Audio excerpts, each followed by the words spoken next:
Imagine yourself aboard a gigantic container ship sailing across the vast Atlantic, or perhaps piloting a commercial airliner at an altitude of 10,000 meters. In both cases, the captain or pilot will tell you that you are traveling at a certain speed, but they won't express it in kilometers per hour, the unit we use to measure the speed of a car on land. They'll say it in knots. The problem is that this unit of speed emerged hundreds of years ago, with sailors who didn't have GPS or reliable chronometers, using ropes and hourglasses. How did they manage to make this primitive system of counting knots with their fingers so precise that today, with all our technology, it remains the official global measure, even for supersonic jet pilots? You've never stopped to think about it. You hear the captain say, 25 knots, and just go on with your life, without questioning why on earth they don't use kilometers per hour like the rest of the world. But that's a question you should ask. Why does this strange, ancient, arbitrary unit continue to dominate modern navigation? Today we're going to reveal this extraordinary secret that connects a piece of 17th century rope to your vacation flight tomorrow. You'll not only understand exactly what a knot in kilometers means, but you'll also see the simplest and most brilliant piece of naval engineering that explains why this measurement will never be abandoned. Before the invention of GPS, radar, and even before the existence of reliable chronometers, sailors faced a monumental challenge that would define the history of navigation. Determining the speed of their ships on the water was absolutely vital. On land, we could count posts or landmarks, but on the open sea,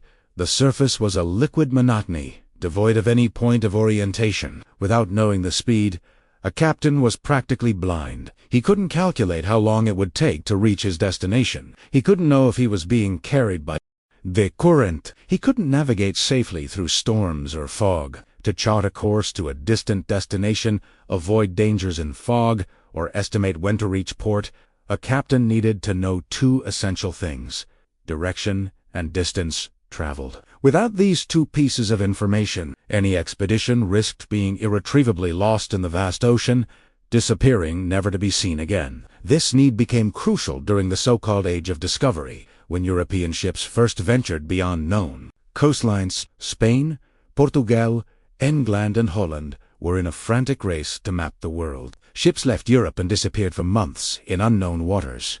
Some never returned. Others arrived completely lost in unexpected places. This urgent need for an instrument to measure speed led sailors to invent something surprisingly simple, yet revolutionary in its effectiveness. It was an invention born purely and simply out of desperate need. The solution found was the Barquin rope, or as it is more popularly known, the bark. The system was a work of art in its extreme simplicity. It consisted of three basic elements that worked together like a clockwork mechanism. First, the rope, a long, strong rope with a series of perfectly spaced knots along its length. These knots were not decoration. They were not random. They were mathematical markers of precision. Second, the float, or a log, a flat piece of wood, usually quarter circle or triangular in shape, attached to the end of the rope.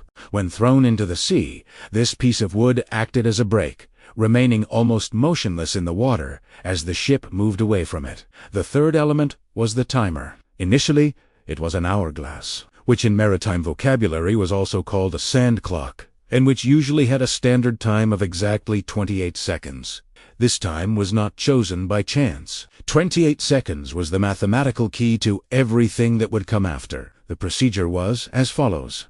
A sailor would throw the float into the water and let the rope begin to unwind from the reel. At the same time, another sailor would turn the hourglass to measure the exact time interval. The first sailor, with the rope sliding through his fingers, would count aloud how many knots passed through his hand before the time indicated by the stopwatch ended. The number of knots passed in that time interval was precisely a direct estimate of the ship's speed. If they counted 15 knots, the ship was moving at a speed that, from that moment on, would be known as 15 knots. From this practice, born of pure necessity, the most fundamental unit of speed at sea received its name forever. A knot was not just an arbitrary measure, it was mathematically connected to the planet itself. The great innovation of this system lay in the precise distance between each knot of the rope. The knots were not placed randomly. For the system to function with perfect precision, the distance between each knot and the hourglass.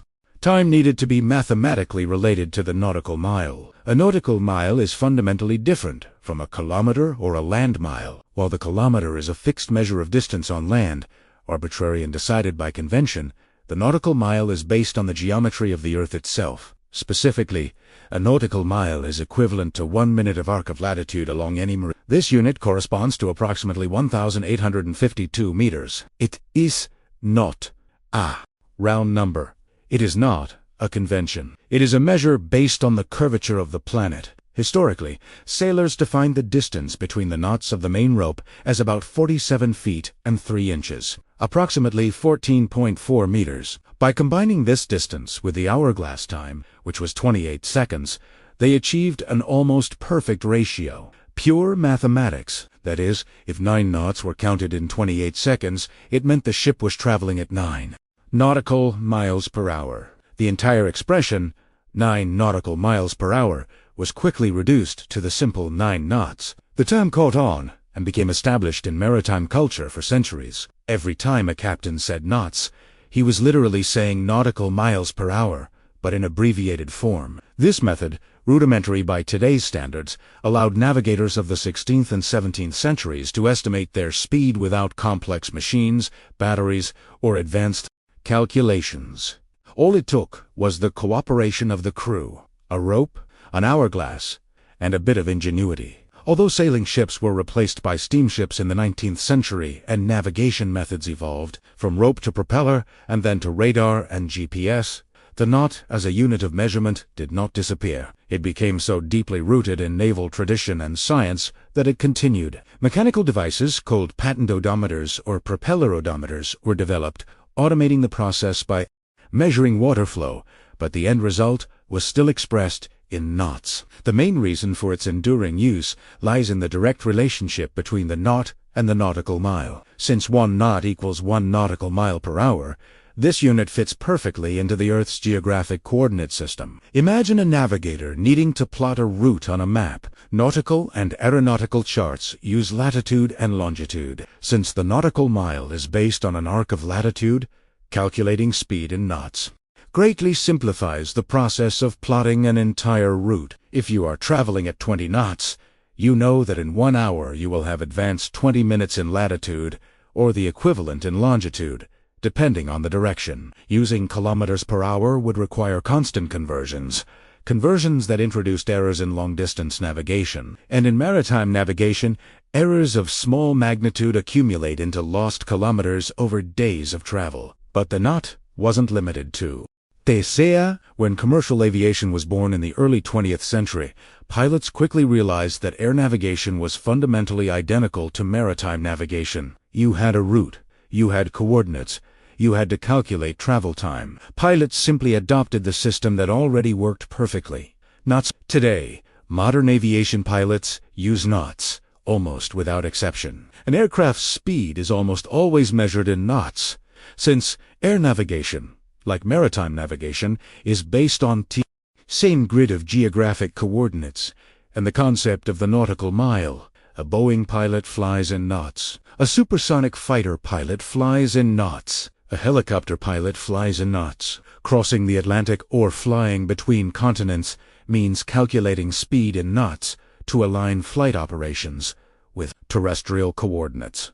Modern aircraft GPS navigation systems use knots. Air traffic control systems on the ground speak in knots. Aircraft manuals are all in knots. It's a global standardization that has never been questioned because it works perfectly. The extraordinary truth is that the knot is one of the few measures that directly connects modern technology to the geometry of the planet. It is not a dead legacy. It is not a relic of the past that should be discarded. It is a measure that was so intelligently designed that it will remain relevant as long as we navigate using latitude and longitude. As long as we use geographic coordinates, we will use knots. And as long as we live on a spherical planet, we will use geographic coordinates. The knot is a sublime example of how an invention born of simplicity and necessity continues to shape the most advanced technology and communication. Even today, with the use of sophisticated digital sensors, the humble knot connects us directly to the ingenuity of those who came before us. It is a reminder that the most brilliant ideas often arise not from complexity, but from that the most enduring solutions are those that solve problems so fundamentally that they transcend centuries. So, the next time you hear that a cruise ship travels at 22 knots, or that an airplane reaches a cruising speed of 450 knots, remember that these numbers originate from a piece of wood thrown into the ocean and a knotted rope hundreds of years ago. Remember that you are participating in a tradition that connects you directly to the great explorers and navigators who mapped the world. If you've made it this far, I invite you to like this video, subscribe to the channel, and turn on notifications so you don't miss videos like this one, where we uncover the secrets of simple things we see every day, but that hold extraordinary stories. And leave your comment below. Did you know that US is actually an abbreviation for nautical miles per hour? Or was this your first time discovering this connection between the Earth's geometry and the speed of ships and airplanes? I want to know if this revelation changed your perspective on how navigation works. Share it with me in the comments. But before you go, click on the video that's appearing on your screen now. In it, you'll discover another fascinating fact that you may never have wondered about. So click there, continue the journey with us, and let's unravel another mystery that surrounds you every day.